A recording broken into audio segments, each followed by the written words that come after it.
Video को like, channel को subscribe करके बेल आइकन में ऑल को प्रेस कर दीजिए।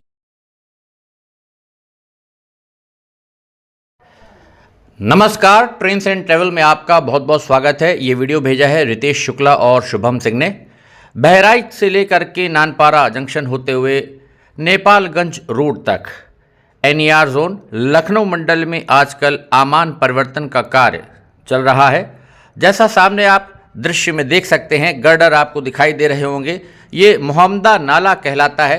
बहराइच से जब आप रिसिया की दिशा में चलेंगे तो ये एक बड़ा नाला यहाँ पर बीच में पड़ता है। काफ़ी बड़ी कैविटी है जिसके अंदर पानी चलता रहता है और यहाँ पर छोटी लाइन का पुल हुआ करता था। सामने आप मीटर गेज का ट्रैक देख पा रहे होंगे। धीरे धीरे छोटी लाइन की जो पटरियाँ हैं उनको उखाड़ने का काम यहाँ पर किया जा रहा है। ये पिलर्स जो आप अभी देख रहे हैं, इसी के ऊपर नीचे जो गर्डर पड़े दिख रहे हैं वो इस पर रखे हुए थे, जिस पर से छोटी लाइन की ट्रेन्स गुजरा करती थीं। अब ये पिलर्स हमारे सुनहरे अतीत की धरोहर या निशानियां रह गए हैं, जिनको कि तोड़ा जाएगा। यहाँ पर चूंकि अब बड़ी लाइन बनाई जानी है, गेज कन्वर्जन का काम चल रहा है, तो लगभग 54 किलोमीटर लंबे इस रेलखंड पर पहले जहाँ छोटी लाइन थी, अब तेज़ रफ्तार में ट्रेन्स विद्युत इंजन के साथ दौड़ेंगी। उसके लिए यहाँ पर एनईआर का कंस्ट्रक्शन डिवीज़न निर्माण कार्य करा रहा है। रेलटेक के लोग लगे हुए हैं, तो तमाम सारी जो कार्यदायी संस्थाएं हैं वो यहाँ पर अपने अपने कार्यों में लग गई हैं।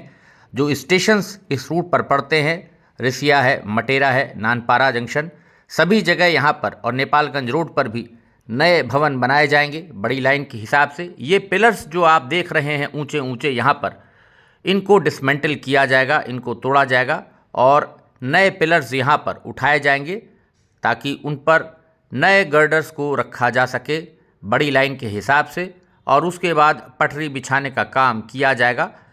पुल को बनाने में काफ़ी समय लगता है। यहाँ पर एक बकेट रखी हुई है जेसीबी मशीन की, किसी की निकली हुई, और सामने आप देख सकते हैं ये जो लंबा गर्डर आप देख रहे हैं, यही गर्डर यहाँ पर मोहम्मदा नाले के ऊपर जो यहाँ पर पिलर्स हैं उनके ऊपर रखे हुए थे। दोनों तरफ यहाँ पर जो रेल बेड है उसको भी अभी चौड़ा किया जाएगा। 18 महीने का समय लेकर के कार्यदायी संस्था चल रही है कि इस आमान परिवर्तन के कार्य को पूरा करने में लगभग 18 महीने का समय लग जाएगा। और गनीमत यह है कि यहाँ पर इस बीच में वन विभाग या कोई बहुत बड़ा टाइगर रिजर्व नहीं आ रहा है। जिस प्रकार का पेच आपने देखा शाहगढ़ से पीलीभीत में कार्य करने में आ गया पैकेज 3 में, इज्जत नगर मंडल में, वहाँ पर माला के अंदर विशेषकर टाइगर रिजर्व के चलते, तो उस प्रकार की कोई बड़ी अड़चन, बड़ी बाधा शुक्र है कि इस रूट पर यहाँ पर नहीं है। तो इससे बहराइच से लेकर के पहले चरण में नानपारा जंक्शन तक, क्योंकि नानपारा जंक्शन से अभी भी छोटी लाइन की जो रेलगाड़ियाँ हैं उनका संचालन किया जा रहा है मैलानी जंक्शन की दिशा में, और नानपारा जंक्शन से ही एक रूट चला जाता है बाबागंज हॉल्ट होते हुए नेपालगंज रोड की तरफ, जहाँ से आगे आप बॉर्डर क्रॉस करके नेपालगंज चले जाते हैं, नेपाल पहुँच जाते हैं। तो यहाँ पर आप देख सकते हैं जो गर्डर्स यहाँ पर छोटी लाइन के निकाले गए थे वो साइड में अभी रखे हुए हैं। बाद में यहाँ से इनको ट्रांसपोर्ट कर दिया जाएगा। आसपास जल भराव भी काफ़ी है, पानी, और ये जो पिलर्स तोड़ दिए गए हैं उसका मलबा आप सामने देख सकते हैं, जो ढेर लगा हुआ है, किस प्रकार से यहाँ पर मलबा बिखरा हुआ है जगह जगह। तो इसको अभी सब समेटा जाएगा, हटाया जाएगा, साफ़ किया जाएगा, और उसके बाद यहाँ पर दोनों तरफ जो अप्रोच है हमारे रेलबेड की, वहाँ पर गहरी फाउंडेशन बना करके नीचे से कंक्रीट की दीवार उठाई जाएगी, जिस पर पीछे रेलबेड रेस्ट करता है, और उसके बाद आगे पिलर्स को बनाने का काम वो तेज़ी के साथ किया जाएगा। गहरी खुदाई करके वहाँ से नीचे बेस तैयार करते हुए ऊपर ऊंचे और चौड़े पिलर्स तैयार किए जाएंगे। ये पानी आप देख सकते हैं जल भरा हुआ है यहाँ पर, क्योंकि ये नाला है तो जगह जगह यहाँ पर जो पानी के स्रोत हैं नीचे वो हैं, और यहाँ पर ऊपर चूँकि धीरे धीरे तोड़ रहे हैं पुराने स्ट्रक्चर को, जो मीटर गेज के ज़माने में यहाँ पर तैयार था, जिस पर कभी रेलगाड़ियाँ छोटी लाइन की गुजरा करती थीं, तो उसको धीरे धीरे यहाँ पर हटा करके पहले सफाई की जाएगी। ये जो मलबा निकला है इसको हटाया जाएगा, और उसके बाद यहाँ पर सारी मशीनरी पहुँचेगी। तो उसके बाद ऊपर यहाँ पर सामने जो मिट्टी आप देख रहे हैं, इसी के ऊपर यहाँ पर रेल बेड गया हुआ है, जिसको चौड़ा करके तैयार किया जाएगा। अब बड़ी लाइन के मानकों के अनुसार ब्रॉड गेज की लाइन यहाँ पर नई लाइन पड़ जाएगी गेज कन्वर्जन में, और बहराइच से फिर नेपाल बॉर्डर पे जो हमारा नेपालगंज रोड है नानपारा जंक्शन होते हुए इस रास्ते पर लोगों का जो सफ़र है आने वाले समय में वो आसान हो जाएगा। तीव्र गति की लंबी दूरी की कुछ रेलगाड़ियाँ भी मिलने की उम्मीद है। तो आने वाले समय में आप जो ट्रेन में अभी वर्तमान समय में छोटी लाइन पर समय लगा करता था उसमें भी काफ़ी कमी आएगी।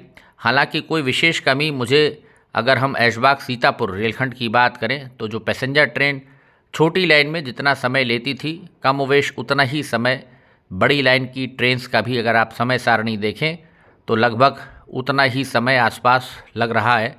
बस फ़ायदा ये मिल जाता है कि अगर आपको लंबी दूरी की कुछ रेलगाड़ियाँ एक्सप्रेस ट्रेन्स मिल जाती हैं तो निश्चित तौर पर आपको लाभ मिलेगा। जबकि बहराइच वासी अभी तक लखनऊ के लिए ट्रेन बहुत लंबे सालों से मांग हो रही है। आमान परिवर्तन के बाद जब गोंडा बहराइच बड़ी लाइन हो गई, लेकिन अभी तक बहराइच से बड़ी लाइन से लखनऊ उत्तर प्रदेश की राजधानी सीधी तौर पर ट्रेन से नहीं जुड़ पाई है। गोंडा जा कर के आपको रेलगाड़ी को बदलना पड़ता है, तो ये अभी तक समस्या बनी हुई है। तो यहाँ पर आप देख सकते हैं किस प्रकार से जेसीबी मशीन, अब हम रेलबेड की बात करते हैं। यहाँ पर जो पुराना बैलस्ट है नीचे बिखरा हुआ, छोटी लाइन की पटरियाँ जिस पर बिछी हुई थी, इनको पहले क्लीन किया जा रहा है, इसको क्लियर किया जा रहा है, यहाँ से हटाया जा रहा है। क्योंकि यहीं पर नाप जोख होने के बाद इसको खुदाई करके उसके बाद मिट्टी डाली जाएगी, रोलर चलेगा। चौड़ा रेलबेड जैसे एक हाईवे तैयार होता है उसी प्रकार से, जिस प्रकार से आपने पीलीभीत शाहगढ़ के अंदर देखा जब रेलबेड बनाया जा रहा था, किस प्रकार से एक चौड़ा रेलबेड तैयार किया जाता है। क्योंकि बड़ी लाइन का जो सामान ले जाना होता है वो भी फिर साइड में उसी से ले जाते हैं, एक प्रकार से रास्ता बन जाता है ट्रांसपोर्ट करने के लिए सामान को रेलवे की साइड तक। तो उसकी तैयारी चल रही है। यहाँ पर ट्रैक्टर ट्रॉली खड़ी हुई है जिसके अंदर निरंतर जेसीबी मशीन पुराने रेलबेड से छोटी लाइन का जो हमारा अलाइनमेंट था यहाँ पर, उसका जो बैलस्ट है देखिए पुराना सारा बैलस्ट यहाँ पर जेसीबी धीरे धीरे करके जो ट्रैक्टर ट्रॉली है उसके अंदर भरते जा रही है, ताकि फिर यहाँ पर मिट्टी नीचे निकल आए और उसको चौरस करके उसके बाद यहाँ पर पानी का छिड़काव होगा, रोलर चलेगा और फिर उसके बाद मिट्टी ला करके डाली जाएगी, रेल बेड बनना शुरू होगा। उसके बाद कंक्रीट के स्लीपर्स को ट्रांसपोर्ट किया जाएगा, यहाँ तक पहुँचाया जाएगा, उनको डाला जाएगा। उसके बाद फिर जा करके मार्किंग करके स्लीपर्स को बड़ी लाइन के बिछाने का काम जो होता है वो शुरू होता है। अभी साइड में केबल डालने के लिए नाली खुदेगी, वो सब बाद में कार्य होते हैं, सिग्नल का काम होना है।